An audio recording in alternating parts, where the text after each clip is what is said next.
what you're doing now, your history of I know Santa Papa John does. I'm pretty certain Mario does. I'm not 100% about Doug or Douglas, but um, Yeah. quickly I'll say this. I'm a 24-year Army Medical Service Corps veteran, was raised in a Navy family, have children that have served as well. For the last 5.5 years, I've been running the nonprofit called the Price of Freedom Foundation, where we research, write, and tell the complete life stories of those who died while in military service to our nation. We have one published book. We are working on 6 other stories, and that's it in a nutshell. And I really, really appreciate Mario being here. I want to hear your story, and I really don't want to take away any more of the time that we've promised you. Go for it.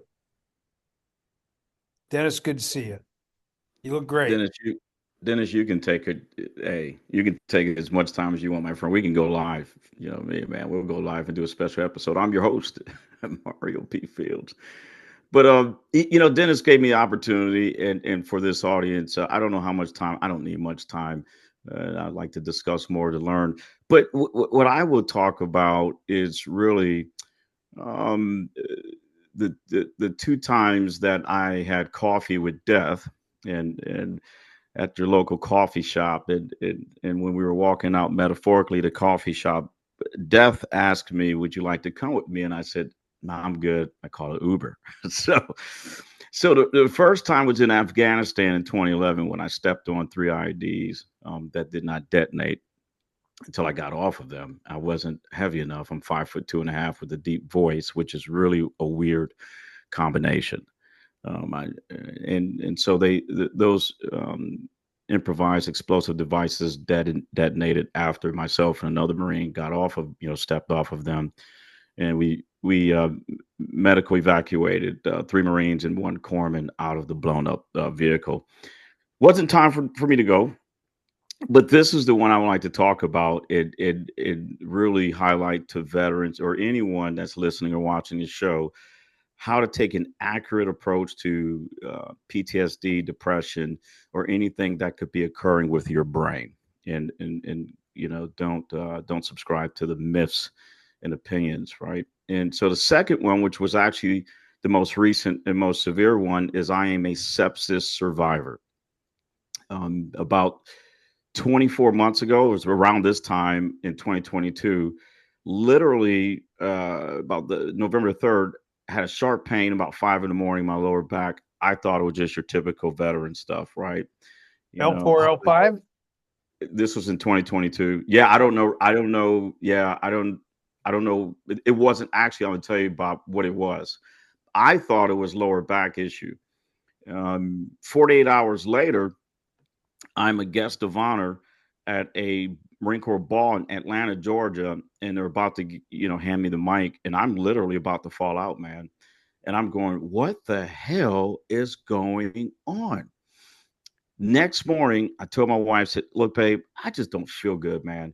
Just drive me straight to Camp Lejeune's ICU or ER. Let's try to figure this thing out. Yeah, I was sepsis. So that pain I felt about 48 to 72 hours prior, that was that was a blood clot. So my liver had kicked out a blood clot, and that was the sharp pain. It was an embolism. And then there was another blood clot that was in my left lung. Had no idea. And so the wonderful medical team at Navy Naval Hospital Camp Lejeune ran some tests. They say you are sepsis, man.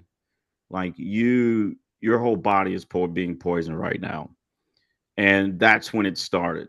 And so 16 days in ICU. They, my sitting heart rate, resting heart rate was 150. So laying in the hospital bed, my resting heart rate was average about 150. My lungs were compromised. My liver started to shut down. Kidneys started to shut down.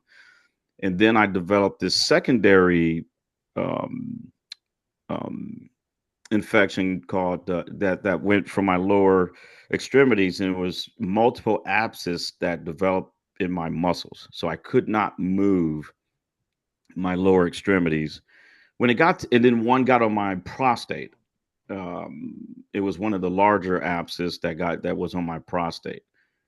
So once Camp Lejeune's hospital said, we need higher level of care. They reached out to multiple hospitals. Portsmouth said, let's get them.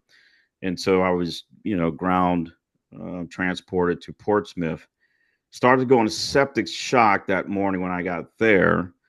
And finally, after multiple medications, I lost like 40 pounds. I still kept a positive attitude, and they were able to save me. So here I am.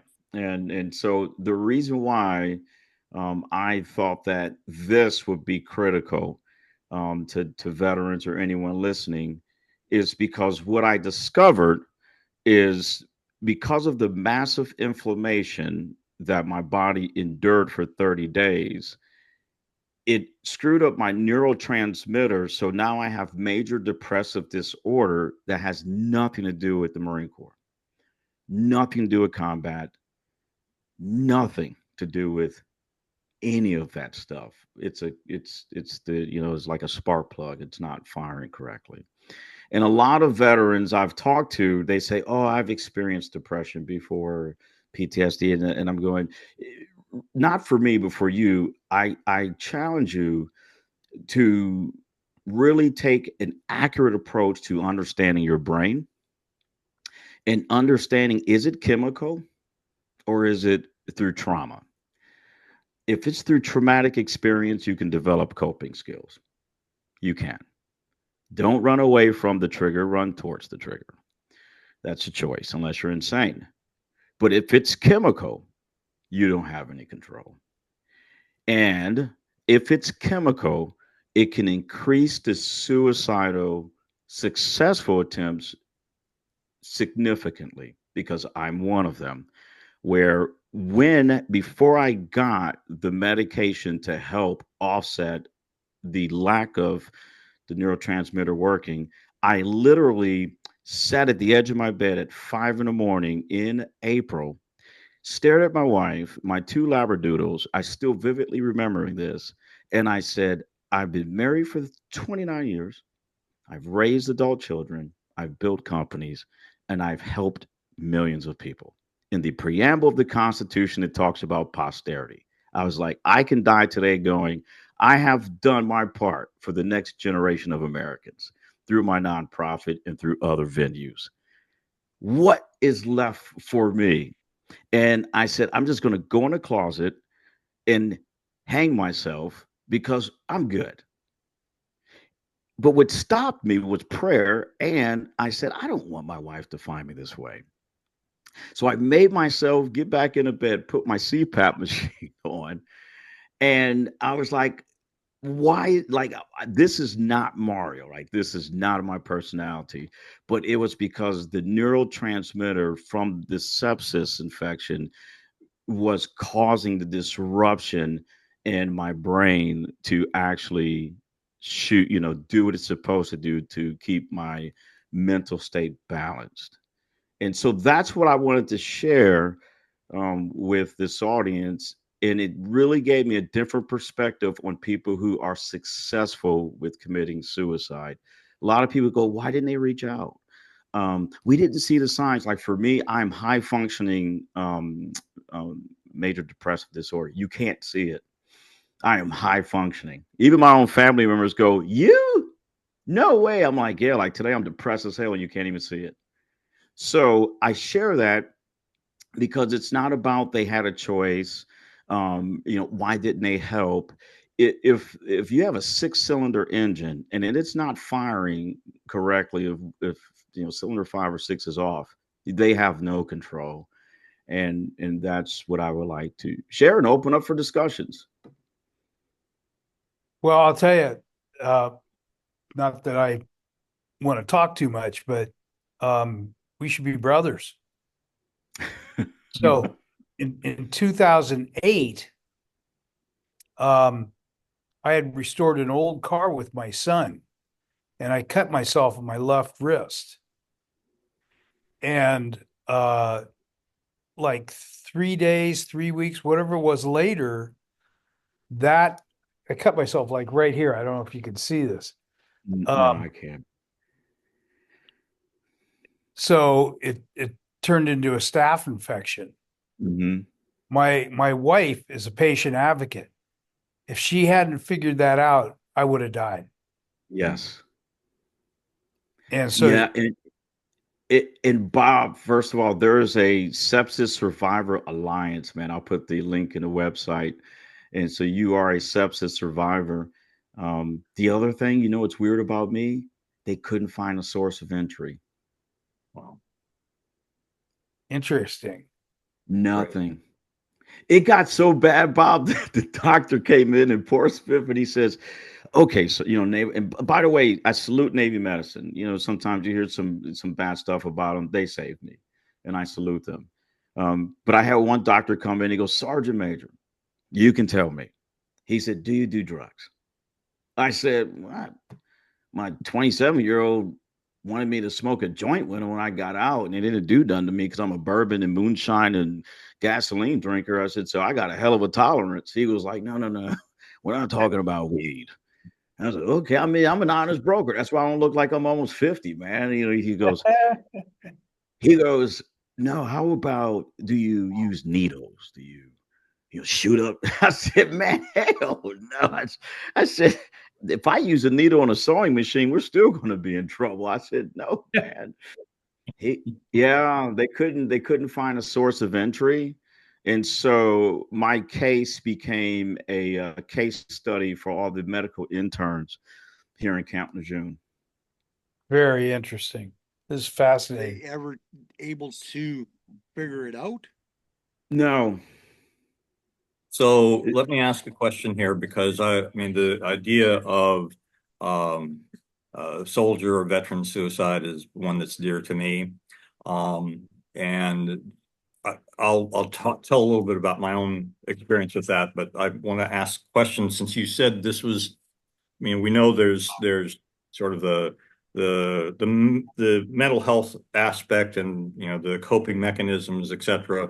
But there's also when there's a chemical reason behind this. What was the solution, or is there a particular solution that you found or that you advocate for others to ask about in their healthcare team? Dennis, great question. And I'm still currently working through solutions. Number one is really just communicate what is happening. In other words, people say like reach out to someone. A lot of times that doesn't process. So even if you're by yourself, just openly start speaking like what is happening. Like get it out of your system. Number two, don't be rigid and opposed to medicine. I've seen a lot of veterans who are rigid. Uh, my belief is, they have these beliefs about medicine. When I went to my psychiatrist to start medication, I was open minded. And so I started low. I started 10 milligrams of Lexapro. And my psychiatrist said, what are your goals? Said, my number one goal is to stop this suicide crap in my head. And so 30 days with 10 milligrams of Lexapro for me, we got rid of the suicide stuff. Are you still on When I, Lexapro? oh yeah. Oh yeah. So then in May, again, I went back to my psychiatrist and I said, okay, now let's go up maybe 10 more milligrams to see if we can just get my motivation, back where I'm just not wanting to do anything. I want to shut down the podcast, the nonprofit. I'm not responding to people's texts or emails. That is out of character. And I said, that's it. I'm not trying to get back to, how Mario P. Fields was before sepsis. And so here I am today. The third thing is what I'm working on right now is to make an appointment with a neuropsychologist. And so to really gain a better understanding of if there's things misfiring, if you will, metaphorically, what are they? What are things I can control by myself? And then what are things I'm going to need some resources to help me continue to be productive. And so those are my tips that I would give to not just veterans, but anyone. All right, thank you so much. Yeah, I know I have not, my case was not chemical, but it was Mhm. much more behavioral and, thinking how I changed my thinking. But mine started actually before I ever joined the military. It was back when I was Right. 17 years old, thinking that stupid stuff. I mean, in retrospect, I mean, really, truly stupid stuff. But sitting on my parents' bed, I happened to be alone in the house, which was a rarity, with my father's loaded 38 to my temple, finger on the trigger. And I believe that it was a God-inspired thought that came into my head because I wasn't angry at my parents. Uh, Mhm. the question was, what are your parents going to think when they come home and find their eldest with his brains blown out all over their bedroom? And I Yep. knew it would be devastating to them, and that wasn't what I wanted. So it in that moment was what gave me, the trigger to, so I guess that's not the best word, but basically that made me change that process and put the gun away. But Yes. I Mhm. also struggled with suicidal ideation and depression the entire time that I was in the military. And I will say that as yourself, you were talking about being high functioning, nobody knew about it, not a single Mm-mm. person. And I didn't go to seek help because and I think it's still true today, even though they've tried to make progress about it. I knew that as an officer, if I went to seek mental health for this specific thing, having been in the medical profession, a medical service corps officer, I knew my security clearance would be suspended. And that Mhm. is a career killer. So until that changes, you're going to have a significant number of people who will be like I was, that will remain silent about it and try and figure it out themselves. I'm blessed and fortunate that I did eventually. It took me 30 years, but I haven't had that kind of thought process in a very, very long time. But there's a lot of folks that don't make it that far, and that's something I think that our system. I would advocate that we find a way to have zero consequence for somebody seeking mental health help for things like this. But Dennis, I have great and I Douglas, have great news. yes, yes, sir. They have. So Good. Dennis, they have. Before I got out, I had a top secret SCI, Mhm. and I was in Okinawa, and we went through the renewal process with the investigator. And even when I was on active duty, I felt as a sergeant major, how can I tell folks to get help when I don't? Right. That's a hypocrite. Again, 93% of communication is nonverbal, 7% is verbal. And I saw a lot of colonels and, senior leaders, generals. Who cares? You're a human. And you would say things, and good for you to be so articulate, but what the hell are you doing? Right. I don't care what you say, what's your action. So I did that. And so I went to see, I seeked, even on active duty, mental health support in uniform, by the way. And I even put it on my YouTube channel. It's on my YouTube channel when I was on active duty. I've always been, this way. So when I got my interview to renew my top secret SCI, this is exactly what the investigator said. He said, if you have ever sought any type of mental help or psychiatric help on your own, Sergeant Major, when I ask you, have you ever done that? You say no. He said, but if you have ever been directed or like an involuntary commitment or something like that, he goes, but if you have ever been ordered to go seek any type of psychiatric help, he said, then the answer is yes. I said, okay. He goes, okay, we're live. He goes, have you in the last 5 years ever went to see a psychologist, a psychiatrist for, any mental health and whatever? But he went through the entire list for a top secret SCI. I said, no. And he moved on, got it renewed. And this was 2016. It's amazing stuff. Absolutely amazing. and by the way, was is that Lisa? It was, or is that from another meeting? Oh yeah, Lisa, you were stationed in Norfolk. Yes.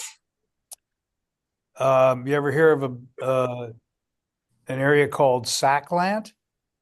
I don't know if it still exists or not. No, I've never heard of that one. It's NATO. It's the Supreme Allied Commander of the Atlantic, and there Okay. I spent almost 3 years there. Yeah, never heard of that one. Yeah, yeah. You know, we all, here's the one thing that we can all gain about what's being said here. We all go through challenges that can impact you for the rest of your life. And if you don't deal with it, you're making a huge mistake. But, you know, by the way, suicide uh, runs in my family. My dad, when he was 9 years old, his mother committed suicide. She hung herself in a closet and he found her. My dad, the way that my dad dealt with it is he turned everything off. He just didn't deal with stuff. He spent his entire life acting like that. He was a World War II veteran, you know, and all that stuff. He just learned to turn everything off. And by the way, he was married to a wacky woman, my mother, for like 60 years. She should have been committed. So, you know, look, we all learn how to deal with things, right?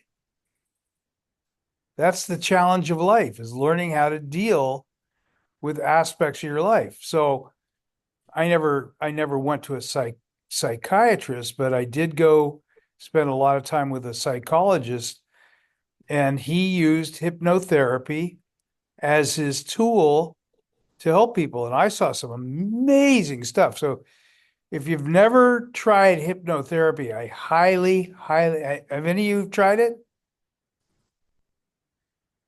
No, I haven't. I can't because mine is a spark plug that's not firing, so that wouldn't work for me.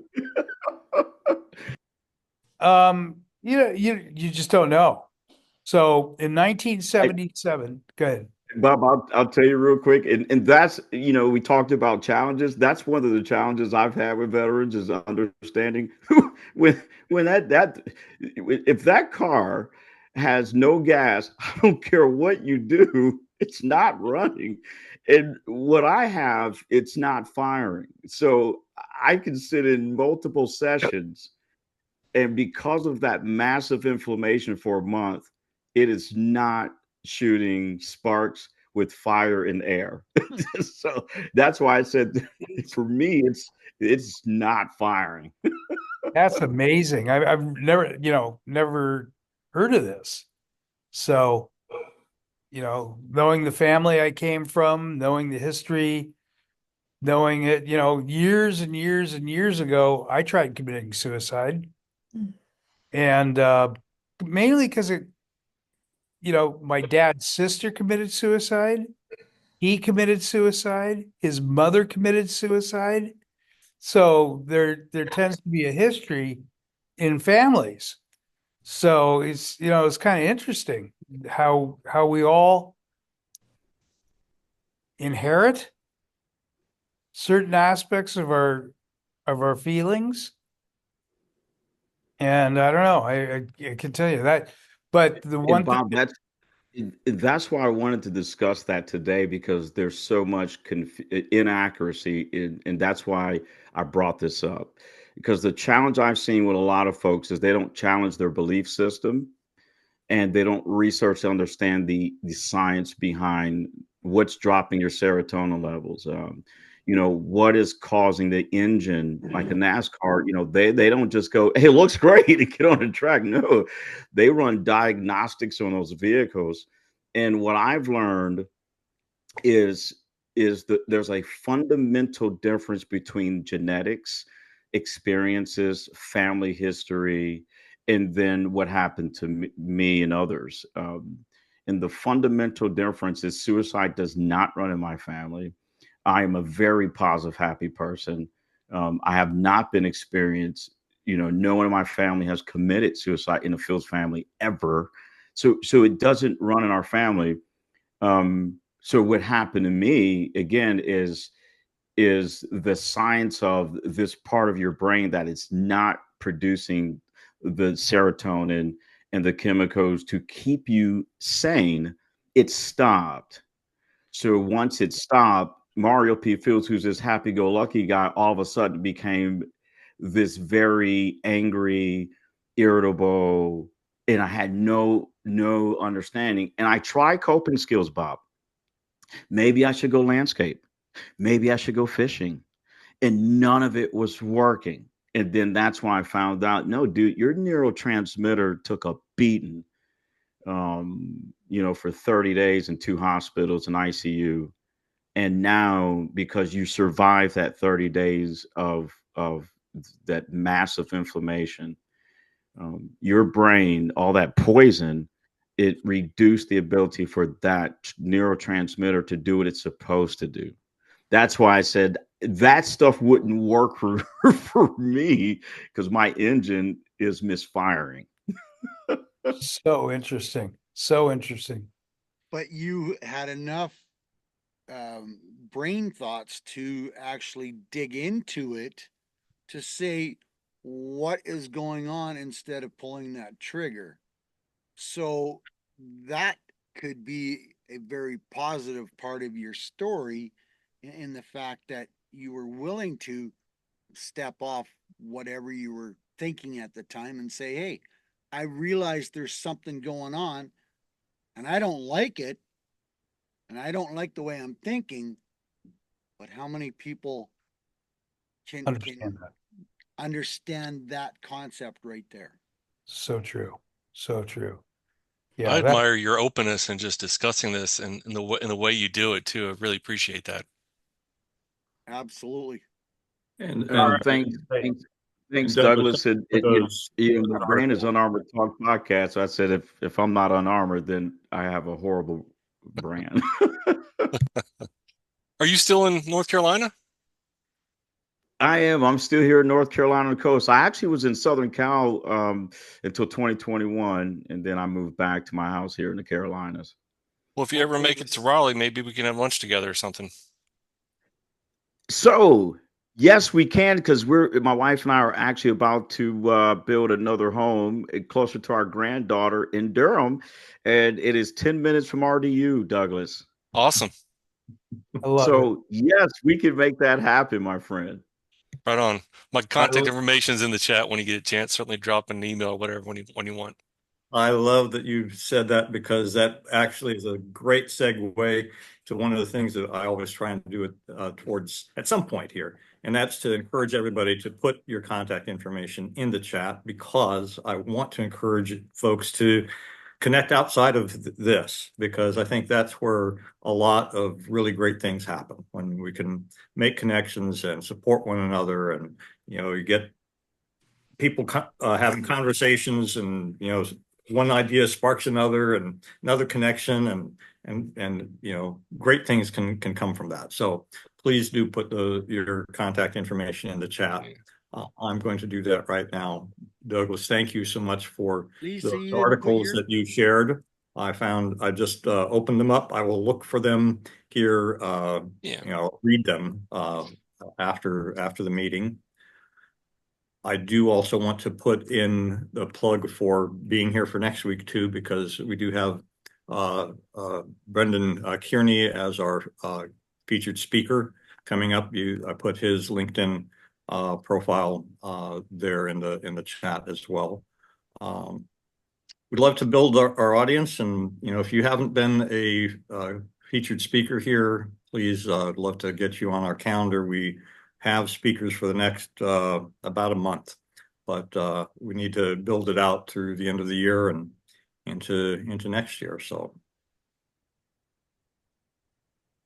you said you put Brendan's Yeah, information in the chat? in the chat. That's the last item that should be in the chat right now. In? I don't see it. No. Can anybody else see it? I see it's, yeah.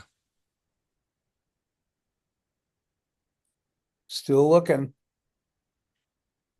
Mm-hmm. At the very bottom of Dennis's post. He's a pretty long post though, if you see it there. I'm still looking, dudes. Ladies and dude. Can I just mention one thing real quick? It's a little bit for Mario's sake too, but Oh, there's there. there's an organization called the North Carolina Governors Working Group, and they meet quarterly right now, and a lot of their effort is focused on behavioral health issues. Maybe we should talk a little bit later too, Mario, but it might be something where that could be an opportunity to have your story if you're willing to share it in that environment too, because like I said, it's behavioral health focused kind of group, and I think a story like yours would be really beneficial for that group. It's a bridging network for kind of veteran service organizations, nonprofits, that sort of thing, and some state agencies and federal agencies participate as well. Douglas, I would be honored, and I have your contact information, so I will send you an email later today, Eastern Appreciate Standard that. Time. Thank Yeah. you. You're welcome. Well, one of our objectives in this group is to grow it. Absolutely. And it happens through people. So I'm writing down Brendan Kearney's information. I've used up my 125 invites for the week on LinkedIn.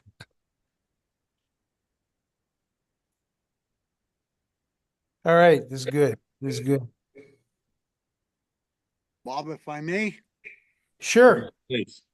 Lisa and gentlemen, probably wondering why I'm here, because I'm not a veteran, but I talk to a lot of people worldwide. I'm a very proactive Santa. And yes, I do this full time year round. But one of the things that I've really come to talk to, and I've met Dennis on many other platforms as well. I found that I've been talking to a lot of veterans, and there is no national list of services out there for you guys to find services. So God spoke to me. I talked to my wife. So I'm in the middle of compiling a national list to help the veterans find services in all the different states in this amazing country that, you know, doesn't provide the services that you guys need on a timely matter. So it's called the Warriors Beacon of Hope. And if you would, so far I've started a Facebook group onto it, but I'm leading to a national list if I can.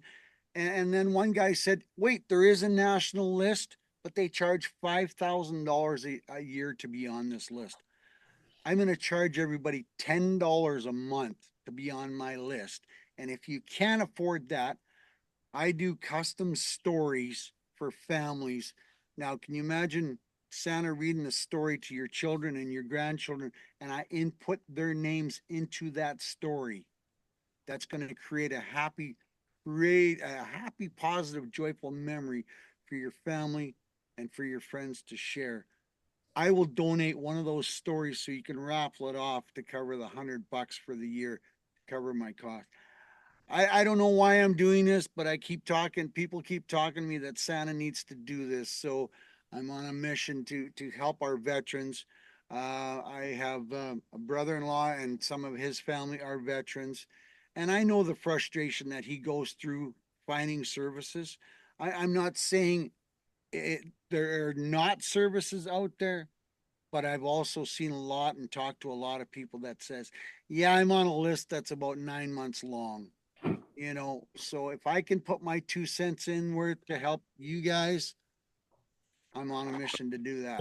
Please do so. And actually, if you want to put your links to those in the chat today or in the future, please do. Doug, let's thank you so much for that resource there. I know I've the job I had prior to starting the nonprofit had me work for a college of nursing, and North Carolina was one of part of my territory. Did a lot of outreach to veterans and the like with that job. And North Carolina does a phenomenal job in terms of their veteran services organizations and what they do and how they're structured. I'd say it's an example for other states to follow, but I will also say that not every state equals or comes even close to what North Carolina does. But Yeah. yes, thank you for that. Thank you, Doug. I appreciate that. And you know, Dennis, that's what I've heard. There's a lot of groups that have, oh yeah, we've got a great list, but it's 30 miles or 50 miles from their city hub that they're located in. Right. You know, so if Yeah, I support what you're doing. I thank you, and I appreciate you being here with us. Absolutely. Yeah. And Lisa, I'm apologize for my being late getting on, but in fact, I had to kind of log off for a while they were going over my discharge paperwork here for at the as hospital. long as you're feeling better, Dennis. You know, the crazy thing about this is I never felt bad at all. Yeah. Even from on Monday, it was like, okay, went to the bathroom, had a regular bowel movement, 9 in the morning, 11 o'clock. It's like, didn't quite make it to the bathroom, and it's all blood. And then not minutes good. later, it's all blood. Yeah. And again and again. So I said, wow, this is different. Call my doc. He says, get yourself to the ER. And so, I'm surprised the first thing they didn't think of was a bleeding ulcer. well, they wanted to do their whole process. So Yeah. had a gastroenterologist. By the way, they don't have one on staff here. So I had to wait 24 hours to see the gastroenterologist. Then they wanted to do a colonoscopy, which is what I thought they were going to want to do. And because he's not on staff, another 24 hours to get that done. So I'm now on Wednesday evening by the time we get that done. And then he comes back and he tells me what he's found. And so it makes sense to me because I've had this is now my fourth colonoscopy. And anyway, so it's primarily a self-healing thing with diverticula. And I'm going to have a conversation with my doctor, but it's like, since I know I have this condition, if I have something come up like this, am I really risking myself if I wait at home for a few days before I go and see if this doesn't heal itself up all on its own like it did this time, and instead of incurring this expense for the Medicare team, et cetera. I know it's not coming out of my pocket, but somebody's paying a lot of money for me having been here this whole time. If we can avoid that, is there a better approach? So I'll be having that conversation with them. But I never felt bad, never, not the whole time I was here. It was just a lot of sitting around twiddling my thumbs, being frustrated, not having answers. So, but I'm here and I'm glad to be here, and thank you all so very much. I'm glad I was able to join, even from the discharge room here in the hospital. I hope to see you all next week. And That's off to your fortitude for being here still. Yes. You're That's a warrior, true. Dennis. I Absolutely. am nothing if not dedicated and persistent. And that's my ride saying that she's here. So I'm going to say goodbye. God bless All right. you all. See you next God bless time. you guys, and thank you. What a great meeting.